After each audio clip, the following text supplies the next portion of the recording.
देखिए तान्या जी, सबसे बड़ी बात है कि आपको ज्ञात होगा कि 1 जनवरी 2025 को सक्षमता वन के उत्तीर्ण शिक्षकों ने अपना योगदान देने की प्रक्रिया शुरू की थी। मतलब सरकार की एक पॉलिसी थी कि इन सारे शिक्षकों को हम सरकारी कर्मी का दर्जा देंगे।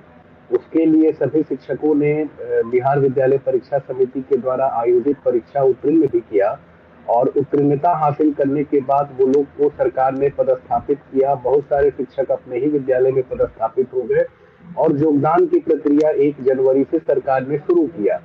लेकिन अभी सबसे बड़ा धर्म संकट शिक्षकों के सामने आ रहा था। जो धर्म संकट यह था कि उनके 4 महीने के बाद भी वेतन भुगतान की प्रक्रिया नहीं हो पा रही थी। इस प्रसंग में मैंने आज विभाग से जाके मिला भी, विभाग में उच्च स्तरीय पदाधिकारी से मैं मिला भी, क्योंकि हमारे पास में लगातार उनके सवालात आ रहे थे। लगातार हम प्रयास भी कर रहे थे कि 100% शिक्षकों का वेतन भुगतान हो जाए। उसमें बहुत सारे शिक्षकों का भुगतान हुआ है। अभी एक डाटा फिगर की बात मैं करूंगा। टेक्निकल ज्वाइनिंग जो सक्षमता वन के शिक्षकों की है, वह 1,78,000 शिक्षक को सक्षमता वन के जो उत्तीर्ण है उनकी टेक्निकल ज्वाइनिंग हो चुकी है, जिसमें आपको ऑन रिकॉर्ड जो डाटा की मैपिंग होती है वो 1,66,349 शिक्षकों की डाटा की मैपिंग हो चुकी है।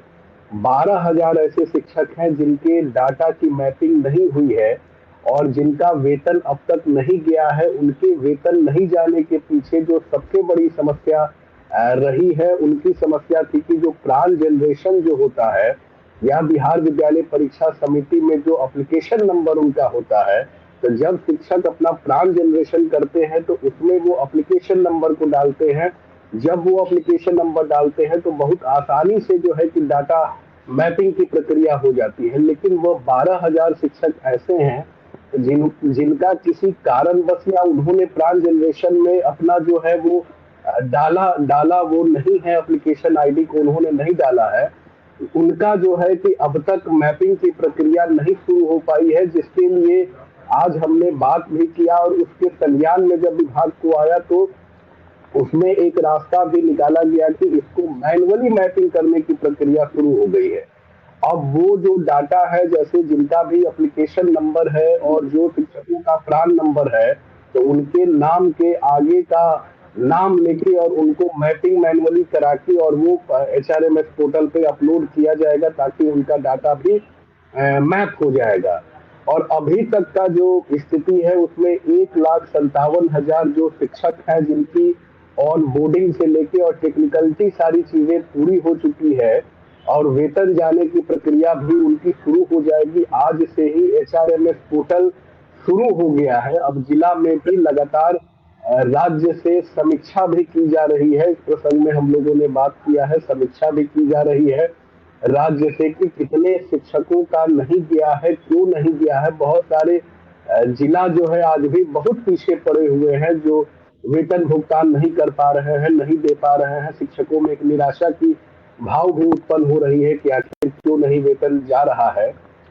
तो इस पे जो हम लोगों की बात हुई है उस पे यही चर्चा हुआ है कि विगत 2-3 दिन के भीतर ही 100% शिक्षकों का डाटा हम लोग मैच करा ले और उनका जो है वेतन भुगतान की प्रक्रिया हम लोग शुरू कर दे। उसमें एक दिक्कत और तानिया जी आ रही थी कि जैसे उसमें क्लास नॉट डिफाइंड में 4,000 शिक्षक ऐसे हैं जिनका जैसे 6 to 8 में है, कहीं से 9 to 10 उनका क्लास डिफाइन हो गया है, जो वेतन में भी अंतर आ रहा है। तो वो क्लास डिफाइन के लिए भी हम लोग की बात हुई है। हम लोगों ने कहा है कि उनके भी क्लास को आप जल्द से जल्द डिफाइन कीजिए, उनको भी मैन्युअली प्रक्रिया से आप कर दीजिए ताकि उनका भी वेतन चला जाए, उन शिक्षकों का भी वेतन चला जाए। तो ऐसे जितने शिक्षक है या जिला में भी जैसे बहुत सारे शिक्षकों का जो वेतन नहीं जा पाया है, उस पर भी हम लोगों की समीक्षा है, पैनी नजर है कि कम से कम उनका भी वेतन चला जाए। इसीलिए मैं लगातार राज्य से और जिला से भी संपर्क कर रहा हूं ताकि जो शिक्षकों का जो परेशानी हम तक जो आ रहा है उसको हम लोग निदान करा पाए। दूसरी बात तान्या जी है कि सच बात है कि आज के परिदृश्य में बहुत अकाल पड़े हुए हैं वैसे शिक्षकों का, और हम लोग तो लगातार विभाग को भी यह कह रहे हैं, उच्च स्तरीय पदाधिकारी को भी, सरकार को भी कह रहे हैं कि जो लंबित उनकी वेतन है और जो टैगिंग की प्रक्रिया है उसको जल्द से जल्द किया जाए ताकि उनका वेतन भुगतान हो सके। हाँ बिल्कुल आनंद जी, लेकिन जिस तरीके से देखा जा रहा है कि लगातार शिक्षकों पर जो इसे कह सकते हैं कि जब वेतन नहीं मिल रहा है, कोई भी इंसान कमाता है ताकि परिवार चला सके। अब ऐसे में जो दिक्कतें आ रही है उसके लिए जो भी कमिटी आप लोगों की है, जिन कमिटी में आप लोग हमेशा शिक्षकों की समस्याओं को रखते हैं, उस कमिटी में क्या कुछ बातें चल रही है? वहां पर क्या कुछ चल रहा है जिस तरीके से कि शिक्षकों को जल्द से जल्द इन सभी समस्याओं से निजात दिला सके? देखिए, ये तानिया जी सबसे बड़ी बात क्या है कि आज के परिदृश्य में आप देख रही हैं कि बहुत सारे जिला ऐसे हैं जहाँ पे बहुत सारी चीजें ऐसे चलती हैं जो राज्य के सचिवालय से भी उनको एक गाइडलाइन दिया जाता है कि इस प्रक्रिया में इस स्वरूप में आपको करना है, क्योंकि ई शिक्षा पोर्टल है चाहे एचआरएमएस का पोर्टल है, वो बिना डाटा का वो चलता है नहीं, और डाटा को मैच कराना बहुत ही टेक्निकल बातें हैं क्योंकि सॉफ्टवेयर है, तो सॉफ्टवेयर के हिसाब से सारी चीजें चलती है। लेकिन कहीं अगर सॉफ्टवेयर में कोई गड़बड़ी आ जाती है तो उसको मैनुअली रूप से भी देखना पड़ता है, मैनुअली रूप से भी कराना पड़ता है। तो इसीलिए मैं जिला के हर जिला शिक्षा पदाधिकारी से भी यह आग्रह करूंगा कि आप जल्द से जल्द अपने जिला में भी जो शिक्षकों का वेतन, क्योंकि 4 महीना हो गया है, स्थिति ऐसी पड़ी हुई है कि बहुत सारे शिक्षक लोन में सफर कर रहे हैं, किन्हीं का घर में खाने के अकाल पड़े हुए हैं। तो बहुत सारी समस्या, और फंड हमारे पास में है, यानी कि सरकार के ने भी राशि दे के रखी है, और तब भी उनका वेतन नहीं जा पा रहा है। तो इससे बड़ी शर्म की बात और कुछ नहीं हो सकती है। इसीलिए मैं लगातार इन सारे विषयों को देख रहा हूं कि कहीं कोई गड़बड़ी नहीं। अभी मैं तानिया जी आपको बताना चाहता हूं कि सक्षमता 2 में भी 85,000 शिक्षकों ने योगदान किया, और आज का परिदृश्य यह है कि 27,000 शिक्षकों का ही मात्र आपको टेक्निकल ज्वाइनिंग हो पाया है। तो जिला में भी आज भी हमने जाके आग्रह किया, और विभाग ने भी अपने स्तर से जो 27,000 शिक्षकों का ही मात्र टेक्निकल, क्योंकि उनकी भी ऑनबोर्डिंग की प्रक्रिया अब तक शुरू नहीं हुई है।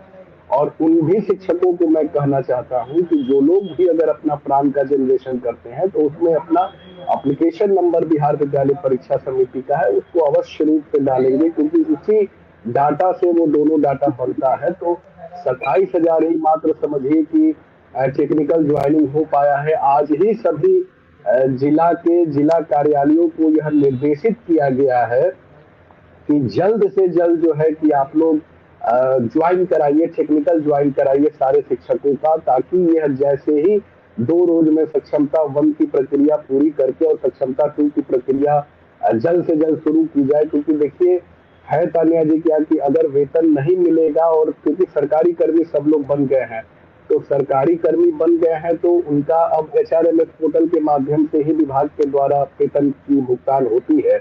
और ये हकीकत बात है कि 4 महीना हो गया शिक्षकों के सामने एक विषम संकट आके पड़ी हुई है।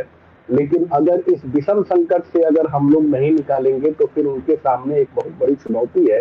इसीलिए मैंने आज विभाग को भी यह संज्ञान में दिया, और संज्ञान में देने के बाद यह बात भी निकल के आई कि जो उनका एचआरएमएस पोर्टल पे है 27,000 शिक्षकों का सक्षमता 2 में टेक्निकल ज्वाइनिंग हुआ है, उनका भी इस सप्ताह से शुरू कर दिया जाएगा, ऑनबोर्डिंग की प्रक्रिया शुरू कर दी जाएगी। और मैं विभाग के पदाधिकारी को भी कहना चाहता हूं कि जल्द से जल्द इन प्रक्रियाओं को शुरू कराइए, ताकि जनवरी, फरवरी, मार्च और अप्रैल महीना अब चल रहा है, तो कम से कम 3-4 महीने का वेतन उनका जल्द से जल्द जाए। और बेचारे में पोर्टल भी काम करना शुरू हो गया है, जो टेक्निकल बातें जो मार्च महीना के बाद जो फंसा हुआ था वो भी प्रक्रिया शुरू हो गई है। तो अब राशि भी पड़ी हुई है, सरकार की भी मंशा है, तो जो नौकरशाह है कम से कम वो नौकरशाह अपने कार्यों को ईमानदारी पूर्वक करे, ताकि शिक्षकों का जो वेतन है वो चला जाए। और जो शिक्षकों का मूल कर्तव्य है पठन पाठन के कार्यों को करना, वो पठन पाठन के कार्यों को शांतित होकर वो लोग आगे अपना करते हैं।